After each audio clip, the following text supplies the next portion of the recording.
तब्बल 318 वर्षांनंतर जालना शहरात श्री संत मुक्ताबाई पालखीचा ऐतिहासिक रिंगण सोहळा भक्तिमय वातावरणात पार पडलाय। टाळ मृदंगाचा गजर, हरिनामाचा अखंड जयघोष आणि हजारो वारकऱ्यांच्या उपस्थितीत हा अभूतपूर्व भक्ती सोहळा भक्तिरसाने भारावून गेला होता। जिल्हा प्रशासनाच्या वतीनं पहिल्यांदाच हा रिंगण सोहळ्याचं आयोजन करण्यात आलं होतं। जालना शहरातील जेईस महाविद्यालयाच्या मैदानावर हा रिंगण सोहळा आयोजित करण्यात आला होता। या रिंगण सोहळ्याला मराठा संघर्ष योद्धा मनोज जरांगे पाटील यांच्यासह हजारो भाविकांनी हजेरी लावली। यावेळी हजारो भाविकांनी आदिशक्ती मुक्ताबाईच्या पालखीचं दर्शन घेतले। दरम्यान बळीराजाला सुखी समाधानी होऊ दे असं साकडं आदिशक्ती मुक्ताबाईच्या रिंगण सोहळ्याच्या निमित्तानं घातल्याचं मराठा संघर्ष योद्धा मनोज जरांगे पाटील यांनी म्हटलंय। सूर्या 20 मराठी, जालना।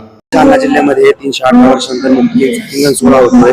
तुम्ही उपस्थित होतात, भक्तिमय वातावरण खूप जालना जिल्ह्याचं भाग्य म्हणावं लागेल की आपल्याला संत मुक्ताबाईंच्या पालखीच्या सोहळ्याचं रिंगण हे 300-325 वर्षानंतर पहिल्यांदा होतंय। खूप आपण भाग्यवान आहेत, आपण डोळ्यानं तो सोहळा पाहिला, आपण साक्षीदार झालो त्या सोहळ्याचे। खूप सगळ्या वारकरी बांधवांना मनापासून शुभेच्छा, जमलेल्या सगळ्या भक्तांना पण खूप शुभेच्छा। दादा, इकडे मुंबईमध्ये धो पाऊस पडतोय, मुंबईत म्हणजे विस्कळीत झाले सगळे जनजीवन, कसं बघतात? प्रशासनाकडनं काही तयारी पूर्ण झाली असेल? तिकडे पाऊस पडतो, इकडे पडणार ना, इकडे जनजीवन विस्कळीत व्हायना, काहीच व्हायना। तिकडे डांबरीवर पडतोय, तिथं वावर नाही, फेवर नाही, काही नाही, ते डांबरीवर पडायला डांबरीत पाणी होत आहे। तिथं पाऊस आम्हाला पाहिजे, ग्रामीण महाराष्ट्राला पाऊस पाहिजे, सुख समृद्धी आमच्या शेतकऱ्यांना मिळाली पाहिजे।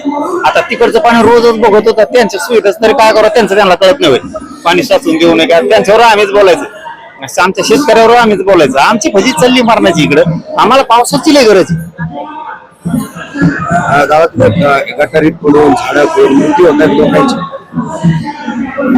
मी आता तेच म्हणलं का, आता काय सरकारनं जर लक्ष दिलं तर असं दुर्घटना होत नाही, त्याच्यात गोरगरिबांचा जीव जात नाही। श्रीमंताचा मॅन हॉल मध्ये किंवा कुठल्या झाड पडून श्रीमंताचा कधीच होत नाही।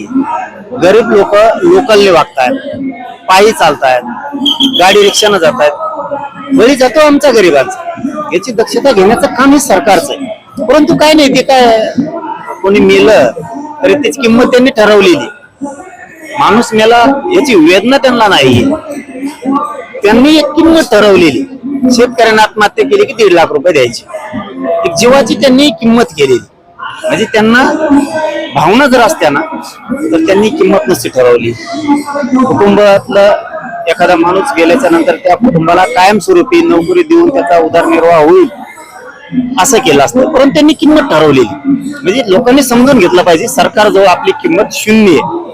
बळीराजा, शेतकरी सुखी समृद्धी होऊ द्या हे साकडं आईच्या चरणी, संत मुक्ताबाईंच्या चरणी साकडं घातलं, कारण ती आता खूप गरजेचं आहे। शेतकरी पावसाची खूप वाट बघतो।